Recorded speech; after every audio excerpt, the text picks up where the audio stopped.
बिस्मिल्लाहि अल्लाहुम्मा, मांग ले दुआ, अगर आप मांग ले तो बरकत हो जाएगी। बिस्मिल्लाहि अल्लाहुम्मा बय्यिद, ये आखिर में ये दाल नहीं पढ़ रहा मैं, ये दुआद पढ़ रहा हूँ। क्या पढ़ रहा हूँ? स्वाद और दुआद। दुआद अरबी ज़ुबान में इसको दुआद पढ़ते हैं। अरबी ज़ुबान में क्या पढ़ते हैं इसको? दुआद। बाज़ यार लोग इसको ज़ुआद पढ़ते हैं, मतलब ज़ुआदीन पढ़ते हैं, वो ठीक नहीं है।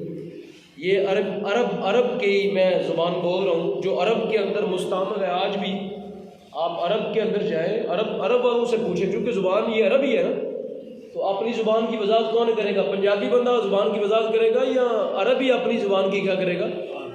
हर अहले लुगत जो होते हैं, अहले ज़ुबान होते हैं, वही अपनी ज़ुबान के बारे में बताते हैं कि इसकी अदायगी ऐसे है, इसकी अदायगी ऐसे है। तो ये लफ्ज़ है दुआ जो मैं पढ़ रहा हूँ, बिस्मिल्लाह अल्लाहुम्मा बय्यिद, अल्लाहुम्मा बय्यिद वजही। इसका तर्जुमा यह है, अल्लाह मेरा चेहरा नूर वाला कर दे। अल्लाह मेरा चेहरा क्या कर दे? हर बंदे को चेहरे की फिक्र है कि नहीं? बल्कि चेहरे से बढ़ के नाक की फिक्र ज़्यादा होगी।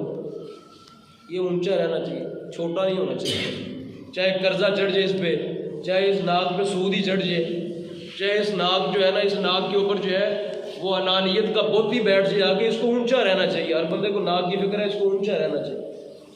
हालांकि ये नाक जो है इसका ऊंचा करना इस्लाम में मकसूद नहीं है। नाक ऊंचा करना मकसूद नहीं, इस्लाम की सरबुलंदी मकसूद है, अल्लाह के दीन की सरबुलंदी मकसूद है।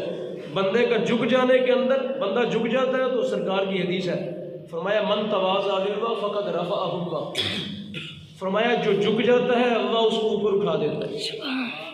जो झुकता है रब उसको उठा देता है, और जो खुद ही उठने की कोशिश करता है फिर उसको जगा दिया जाता है। तो इसलिए ये नाक के पीछे वक्त के बहुत से काम मत करें कि नाक ऊंचा करना मकसद। नाक ऊंचा करते करते बच्चियों के रिश्ते नहीं पता कबूल करते, बूढ़ी हो जाती हैं। नाक ऊंचा करना होता है कि रिश्ता जब तक स्पेन से नहीं आएगा बच्ची का रिश्ता नहीं देना मैंने। और नाक ऊंचा करते करते उस गरीब की उम्र 36 साल हो जाती है। नाक ऊंचा हो रहा होता है, ठीक है ना। फिर उसके बाद लड़के वाले कहते हैं वो रिश्ता वो लेना है जहाँ से जहेज बहुत मिलेगा। नाक ऊंचा ताकि होगा ना, ताकि पता चले वो बच्ची आई है हमारे घर में जो जहेज का 2 ट्रक सामान लेके आई है। नाक ऊंचा करते करते बच्चे की उम्र जो है वो 36 साल हो जाती है। फिर कहते हैं वो रिश्ता देते ही नहीं, फिर रिश्ता ही नहीं मिलता। पहले जहेज तलाश करते रहते हैं नाक ऊंचा करने के लिए, नाक ऊंचा हो। तो नाक ऊंचा करते करते क्या होता है, अल्लाह ना करे वो किसी खाई में गिर जाता है, वो किसी गंदगी के अंदर मुब्तला हो जाता है, फिर मुँह छुपाते फिरते हैं। टाइम पे शादी जब नहीं करोगे बच्चों की तो बच्चे किसी खाई में गिरेंगे ना। जब आप टाइम पे शादियां नहीं करोगे बच्चियों की तो बच्चे किसी गड्ढे में गिरेंगे। नाक ऊंची करते करते उनको गड्ढे में गिरा दिया। टाइम पे शादियां करोगे, टाइम पे उनके मामलात आगे बढ़ जाएंगे, वो पाकीज़ा ज़िंदगी गुजारेंगे, गंदगी से क्या करेंगे, बच जाएंगे। शादियाँ टाइम पे करोगे, वरना नाक ऊंची करते करते पता नहीं वो शादी करते करते तक कहाँ पहुँच जाएंगे। नबी इस्लाम की हदीस है, सरकार दो ने फरमाया, सरकार ने फरमाया मन तज़व्वजा, ये हदीस बात है। सरकार ने फरमाया मन तज़व्वजा फ़क़द अहरज़ा निस्फ़ दीनिही। सरकार ने फरमाया जिसने निकाह किया उसने अपना निसफ दीन बचा लिया, उसने आधा दीन क्या किया, अपना बचा लिया। मन तज़व्वजा फ़क़द अहरज़ा निस्फ़ दीनिही, जिसने निकाह किया उसने अपना आधा दीन बचा लिया। ये मुराद है निकाह करने के साथ तेरे अंदर इतनी पाकीज़गी आ गई कि तेरा आधा दीन क्या हो गया, बच गया। वो शर्म व हया मुयस्सर आई, निकाह करते के साथ ही वो शर्म व हया मिली, वो पाकीज़गी मिली, वो ख्वाहिशात के ऊपर कंट्रोल मुयस्सर आया, वो नफसानियत काबू में आई। नफसानियत क्या हुई, काबू में आई। वो जो अंदर का एक शर था वो बोतल में जिन बंद हो गया, तो तेरा आधा दिन क्या हो गया, बच गया। तेरा आधा दिन बच गया। जिसने निकाह कर लिया उसका आधा दिन बच गया। और फरमाया फल्यत्तक़िल्लाह फ़ी निस्फ़िल बाकी, सरकार ने फरमाया बाकी आधे दिन के लिए तकवा इख्तियार करो। आधा निकाह के साथ बच गया है, फरमाया आधे के लिए तकवा इख्तियार करो, अल्लाह तेरा सारा दीन ही महफूज कर दे। सुभान अल्लाह। तो इससे क्या पता चला कि ये नाक के पीछे पड़ गए तो बंदे को लंबे चौड़े स्टैंडर्ड और लंबे चौड़े जो है बंदे को वो ब्रांड तलाश नहीं करने चाहिए कि इधर से होगा तो उधर से होगा तो ये होगा तो वो होगा। जब आ जाए रिश्ता मुनासिब आ जाए अल्लाह के सुपुर्द करो। जब जहाँ जाएंगे रिज़्क़ वहाँ भी रब देगा। माँ रिज़्क़ का जिम्मा परवरदिगार आलम के ज़िम्मे है, ठीक है ना। तो जब रिश्ता मुनासिब आ जाए तो रिश्ते करने की कोशिश करो, जल्दी कोशिश करो। उनको घर बिठा के मत रखो वरना फिर बदनामी का बायस बन जाएगी। फिर मुँह छुपाते फिर नाक बढ़ाते बढ़ाते मुँह छुपाते नाक बढ़ाते बढ़ाते नाक कटनी शुरू हो जाएगी। जी तो मैं ये अर्ज़ कर रहा था कि हर बंदे को चेहरे की फ़िक्र है। कोई क्रीम लगाता है, कोई चेहरे को बनाता है, कोई दाढ़ी बनवाता है, चेहरा खूबसूरत लगे। दाढ़ी बनवाने का मकसद क्या होता है? चेहरा खूबसूरत लगे। हालांकि रसूल करीम अलैहिस्सलाम के चेहरा पाक पर दाढ़ी का होना ये इस बात का सबूत है कि चेहरे का हुस्न किस में है। अगर दाढ़ी के अंदर हुस्न ना होता तो रसूल करीम के चेहरे पे ना होती। सरकार दो आलम के चेहरा पाक पर दाढ़ी का होना, अब ये किसी मौलवी से मैं दलील तो नहीं कायम कर रहा कि कोई मौलवी ये मयार कायम कर रहा है। ये मयार किसने कायम किया? रसूलुल्लाह की ज़ात ने ये कायम किया और सरकार की ज़िंदगी में नमूना है। वक़द कान लकुम फ़ी रसूलिल्लाहि उस्वतुन हसना। सरकार दो आलम की ज़िंदगी पाक के अंदर नमूना है। किसी पीर फ़कीर मौलवी की बात नहीं कर रहा, मैं नबी करीम अलैहिस्सलाम से बराह रास्त बात कर रहा हूँ कि सरकार दो आलम के चेहरा पाक पर दाढ़ी शरीफ का होना ये किसकी दलील है? ये हुस्न की दलील है। ये किसकी दलील है? तो पता चला कि चेहरे तब नूर वाले होते हैं जब इन पे हुजूर की सुन्नत को सजा दिया जाए, जब इनके पे क्या किया जाए? हुजूर की। तो नियत कर लें, नियत के साथ भी परवरदिगार आलम बहुत से सवाब अता करते हैं। नबी अलैहिस्सलाम एक दफ़ा गज़वे के ऊपर निकले, एक गज़वे के ऊपर सरकार दो आलम निकले एक जंग पर। तो रास्ते में हज़रत जाबिर बिन अब्दुल्लाह से ये हदीस मरवी है रज़ियल्लाहु ताला अन्हु, उनसे ये हदीस मरवी है। हज़रत जाबिर बिन अब्दुल्लाह, पता है हज़रत अब्दुल्लाह कौन है? जिनका पीछे मैंने वाक़या बुखारी का जिक्र किया, क्या याद है आपको? पिछले किसी जुमे में जिक्र किया था कि उन्होंने अपनी वफ़ात से पहले ही अपनी वफ़ात की क्या दे दी थी? खबर दे दी। वफ़ात से पहले ही कह दिया था कल मैंने शहीद हो जाना। ये वो बंदा है। इनसे ये इनके बेटे से हदीस मरवी है जाबिर बिन अब्दुल्लाह से। वो फरमाते हैं एक दफ़ा सरकार दो आलम निकले किसी गज़वे के मौके पर, जंग के लिए निकले। तो रास्ते में नबी अलैहिस्सलाम ने फरमाया कुछ लोग ऐसे हैं जो मदीना के अंदर मौजूद है, हमारे साथ मौजूद नहीं है। मदीना में है, जिहाद में शरीक फिजिकली तौर के ऊपर नहीं है मदीना में, लेकिन नबी अलैहिस्सलाम ने फरमाया जितना अजर तुमको मिला, जितने कदम तुमने जिहाद के लिए उठाए, जितनी वादियाँ तुमने तय की, जितनी घाटियाँ तुमने सफ़र के अंदर तय की, जितने सहरा तुमने तय किए, जितने कदम भी उठाए, फरमाया अल्लाह पाक मदीना में रहते हुए बराबर उनको तुम्हारे जितना सवाब अता कर रहा है। तो ये बात जो है वो सहाबा को एक दफ़ा, ये क्या मसला है कि हम तो निकले, हमने ज़ख्म खाए, तलवारें खाई, तीरें खाए और हमने वो ज़ख्म बर्दाश्त किए, हमने तो एक अमल किया तो इस बुनियाद पर हमें ये सवाब मिला, और वो मदीना में बैठे हुए और बैठे बिठाए उनको सवाब मिल रहा है। तो सरकार दो आलम ने फरमाया हाँ, फरमाया नीयत उनकी भी थी, नीयत उनकी भी थी कि वो भी जिहाद के लिए निकलते, लेकिन उनको बीमारी ने रोक दिया।